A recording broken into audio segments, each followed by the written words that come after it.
everyone, and welcome to another episode of Coast to Coast Connection. Today we're taking you from Nanaimo to the Atlantic coast, New York City, in fact, New York City Fashion Week. We're here with one of the most world-renowned Indigenous fashion houses, based right here in Nanaimo.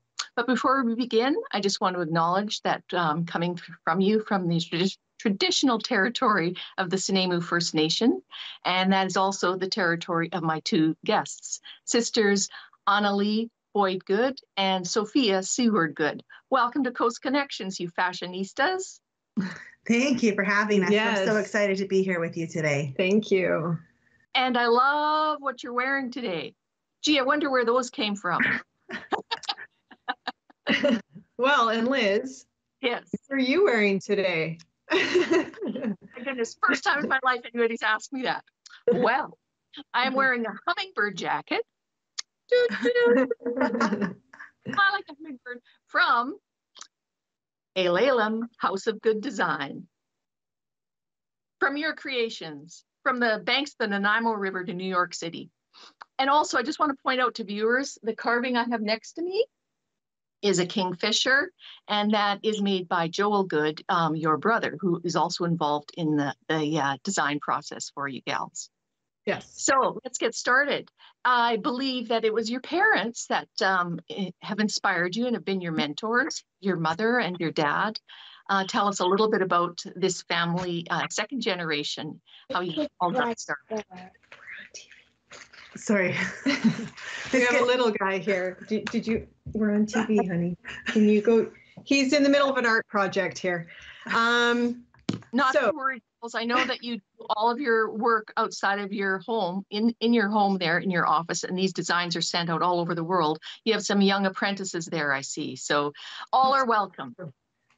We work multi-generationally, and that's partly how we got into doing what we do, is that our parents had the first ever Coast Salish clothing line before us called Aitmet, and our mom designed the clothing, Sandra Morehouse-Good. Our dad, William Good, did the artwork, and then what we've done is taken off from there and created a new Coast Salish clothing line, Lelum, the Good House of Design, and it features our dad William Good, but also our brother Joel Good, and then our mom works with us with garment design and teaches us how to construct all of these wild ideas that we get for our fashion shows. Yeah, and I've got a lovely photo of your mother here sewing away her sewing machine on these couture garments that are being sent all over the world to castles and luminaries and other folks that are like you and I, and standing next to one of her couture items as well that she was working on when I saw her that day. And in the background, as you have today, and she has in the photo, is some of her exceptional artwork as well. So you come from a very, very artistic background. We grew up in an art studio, so not necessarily like a house, but literally a studio where there was constant art. So our mom often brought full classes in and taught them pottery. So we were around a lot of other children creating art as well. And then our dad had a whole section for carving where we'd have a lot of relatives come in, and he taught a lot of carving. So it was a really busy home filled with art, and it was amazing.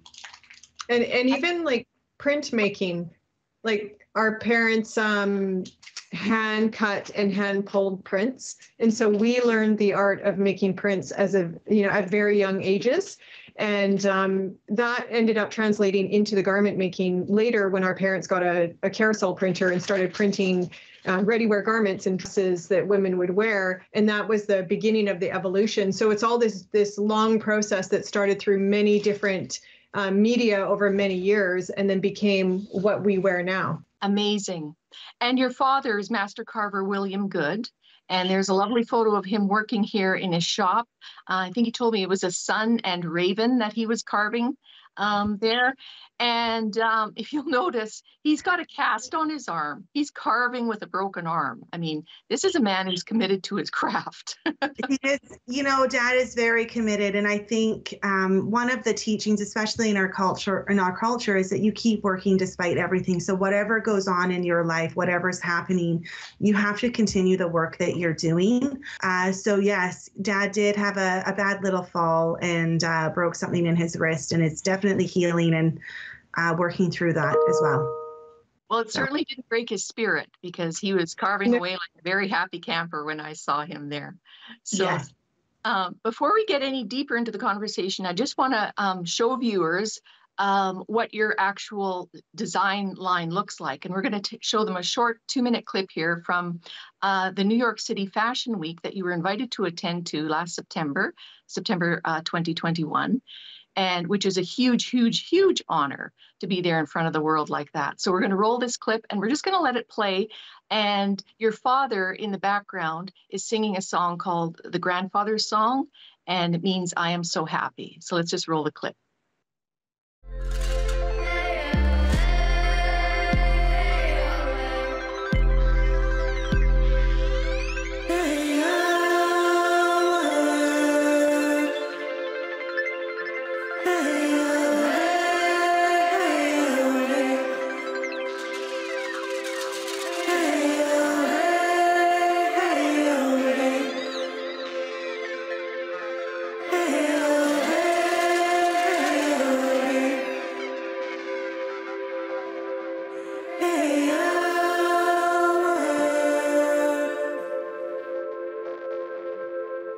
Okay, this is a grandfather's song, and it's a happy song. Each to bo ESL.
Aunalee and Sophia, you must have been so happy walking down that runway, taking your congratulations. How was that for you two? Well, to hear our dad sing, it came on right when we walked out onto the stage. It was really amazing to hear him, and then to have him sing while we were walking out. And then a word that Sophie uses all the time is surreal, because we had just had a fire in our warehouse. So things were extremely challenging to get there, but pretty amazing. Sophia, how are you feeling at that moment? I think I was a little bit, just in shock, even just landing in New York and knowing that our clothing is actually making it, to another country, which is a really big deal. I think, like our artwork, it's so often seen in the museums and places like that, where we're actually bringing it to the world and we're able to share it. So having people see our clothing and understand it and appreciate it it's just a miracle that we're able to do that. And it was a relief to have everything go off without a hitch, and everything, our timing worked out, and the clothing made it there on time. Everything fit the models. Yeah. It was smooth. We had a wonderful friend there who was helping us prepare backstage. So the show itself was really smooth and almost easy by the time we got there, but it could also be because we had so many challenges to get there. And then really the planning to travel during a global pandemic, that was a whole other layer that we had to navigate, like going for, tests and, how to navigate your paperwork going through a border and all these different things. is it safe? You know, there was this window of opportunity, so we went. And speaking of timing, and I just want to go back to that fire that you alluded to. You lost all of your stock there except the couture items that were stored in a separate place for New York City Fashion Week. So that was a devastating loss. I mean, the workshop, the home was burnt down, and you've now since relocated. So I just want to let viewers know that that was a tremendous hardship that you had to go through just prior to going to New York City. But Sophia, tell me at what time of day in New York City that you were on the runway? Well, we were on it September 11th at 11. So I wasn't too sure how we felt about that time, knowing that it was the anniversary of 9/11. Kind of an odd time, but, you know, definitely time for change and growth. And, you know, out of devastation comes a lot of growth and healing and changes throughout the world. So I think we definitely embraced that time by the end. When we first heard the time, we were like, do we want to be there at that time? She was pretty apprehensive. And I was like, it's either a good thing or not a good thing, so let's just do it. I think you changed the stars there with that date a bit, right? You added some very good good energy around that 9/11. So congratulations to you, girls. Thank you. Now, the actual designs on your fabric, like my beautiful hummingbird sweater here, those are actually carved by your brother and your father and then incorporated into the fabrics, right? And all that is done right here in BC. Yes, some of them, it's actually here at our family home on the Snuneymuxw First Nation's territory, right by the river. But some of them are carvings. And then oftentimes we'll go to our dad and our brother and we'll say, we have this idea and this feeling. We want to present this story because it also reflects the times that we're in today. So even going through pandemics and changes and, you know, extreme things that are happening. And if you look at even, you know, our orange collection that we did with all the bodies being found at the residential schools, how can we reflect things in a beautiful, positive way? And so we do go to our brother and our dad and we have this vision. And Aunalee and I don't have that art of being able to draw that and put it on paper, but we can explain it to our brother. And then our brother's like, bam, done. And here's exactly what we asked for. Or actually, if I draw it, he kind of shakes his head and goes to redo it. or sometimes we'll have a thought of an idea of what we want to do. And then our brother's already producing that. And so we actually do have a book of art that is things that we've all kind of come together and worked on. Yeah. And we often all have the same ideas because we're all experiencing the same things. Right. Yeah. So it's not necessarily just a carving. Sometimes it's literally a come together and it's a painting of what we're all seeing that needs to be shared. We do have a pretty cool book of designs that Joel's done. That's for sure. Are you going to publish that at some point, do you think, Aunalee? I'm sure we're going to do lots of different things like that. We have a lot of images too. So we have so many runway images. So certainly publishing, you know, there's a long list of things that we want to do, and publishing something of some sort is on that list somewhere. And not only are you designers and carvers and artists, but you're also musicians. I recently attended your performance at the Port Theatre in Nanaimo, which was sold out, by the way. You know, even with COVID restrictions, every seat that could be filled was filled. And we were treated to an amazing evening, showcasing your incredible designs, your original designs, but also your music and your stories. And everybody that attended that, I mean, the energy in that room that night for your 2-hour performance was absolutely beautiful. And we all left feeling the love. Like you just feel the love in that room. And you, a lady, said something really beautiful during that performance. You said, you know, you're not here to decolonize the world. You're here to help indigenize the world. And that really, really struck me, and I'm sure everybody that was there, because the energy that you were bringing, the beauty that you were bringing, the stories that you were bringing were all very, very healing for all of us. So I just want to thank you for sharing that with us, because as we talk about reconciliation, to me, that was reconciliation in action. We were thirsty, we were there to learn, we were there to be lifted up, and you were there to provide that in spades. Thank you.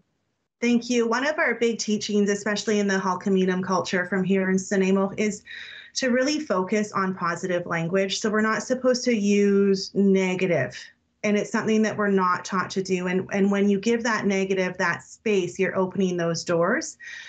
And when you hear the word decolonize, there's so many hard feelings that come with that. So how can we bring that around in a positive way? And I think for me, the word indigenize or educate, right? So if we're indigenizing the community, we're also educating. And a lot of understanding and empathy comes from understanding another person and having respect for that other person. So we really focus on the positive part of our culture and how can we bring it to that positive way rather than focusing on the negative. So although there's a lot of horrible past that have happened and traumas and things like that, there's a lot of beauty to everything that we're doing, and we want to share that with everyone. And you're sharing that beautifully, and thank you for that. Now, one of the outfits that you wore during the New York City Fashion Week was this outfit. We've got a lovely photo of it that we're going to show. What are the meanings behind those two designs that you were wearing? So those two dresses were Vancouver Fashion Week debut. Okay. Because when we came back from New York, we decided to take our show to Vancouver Fashion Week. And of course, we had to make new outfits. So generally, all of the pieces that we wore between New York and here were all within the themes of the First People story, the creation story that we shared with the collection.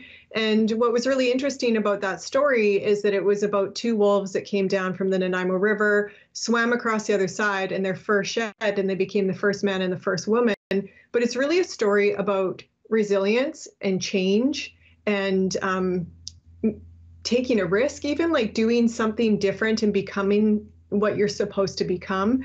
And I think that that's what ended up happening to us when we went to New York, was that we had to go through all of this resilience and take that journey and then come across on the other side. And those designs reflect that. And so it's really an honor for us to wear it and incorporate it into what we do. Well, and the designs on the dress tell the story of, tell that story, but it's also the eye of life. So I think, we're living, we're breathing, we're growing. And so what a better way to represent than to have that eye of life represent that story and show everything that's going on as well. And even on your label, your Lelum House of Good Design label, you've got the bear and the wolf. There's a story within the label itself. I love that. I love your label. That's the two wolves. The two wolves, yeah. Okay, sorry. Yeah, I'm learning. So that is along that same story. Yes. Yeah. It's the creation story. And people might wonder what is the connection between New York Fashion Week and the world's fastest sprinter and one of the most prestigious Indigenous design houses in the world. Tell us a little bit about your great-grandfather. And he was the world's fastest man. Who knew? Right here from Nanaimo. Yeah, so our grandfather, William Good, actually really is the one responsible for our dad's storytelling abilities. So he is the one that trained Dad in a lot of our legends and history from here in the Nanaimo area. But he was definitely probably a little bit ahead of his times back then. And he was the world's fastest runner in the world. He actually won we're not sure of the exact date because it's kind of erased from history. So it was like late 1890s, he won a World's Fair, but was not allowed to be titled because he was Indigenous. So a lot of these stories are hard to find in historical information. So you go by oral history and other, like a lot of newspaper clippings, and like there's a lot of information. And it was really important to us to revive that story and make sure that he was acknowledged. And that's really important for us because it's a huge accomplishment. It's a world accomplishment in the late 1890s.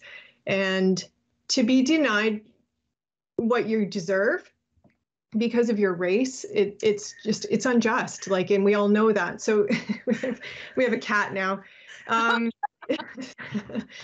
So it was just, we actually just wrote the run song based on the Hulkaneem word for run. And it became the story of him. So that's how that came about in terms of a song. And that's how we're able to share his story. Well, it's also important that we, in Indigenous culture, you're always documenting history through a song or through carving, and we're always telling those stories, and they're actually written into the artwork. So a big part of what we do for Lelum is we're writing those stories and what's happening today into the clothing, so that when you look back in 100 years, you're going to know exactly what we're talking about, what we're going through, which family it is. And so it's really important that we keep those teachings and that we share those teachings, and we're also doing our part in documenting history. Thank you for that. And your grandfather, who was the world's fastest man, that was at the San Francisco World's Fair that he won that world title. He was only 5'4", but he had a 10-foot stride. So I mean, this guy, he was on the runway. He was on the runway before you girls were.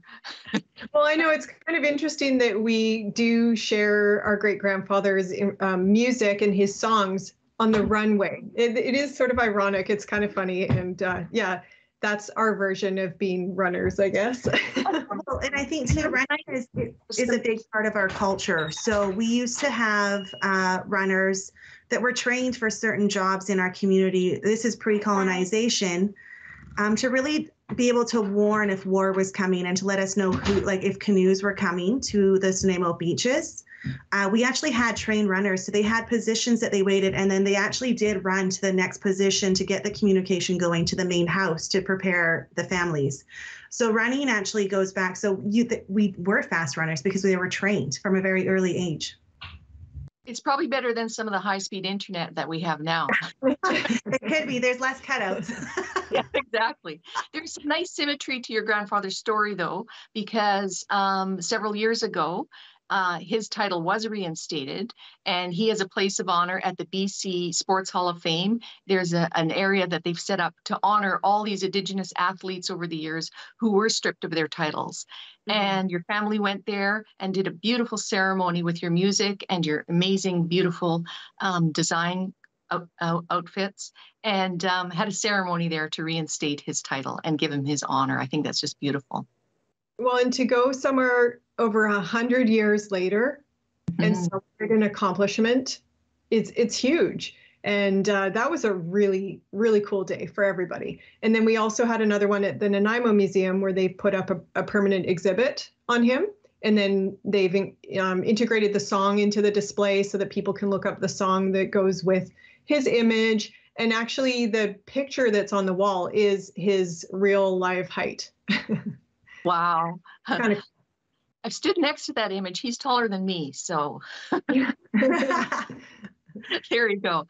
Now, I want to also let viewers know that you follow your Hulkaneem laws and traditional laws and protocols in making your garments. Talk to us a little bit about what some of those are. What are those protocols?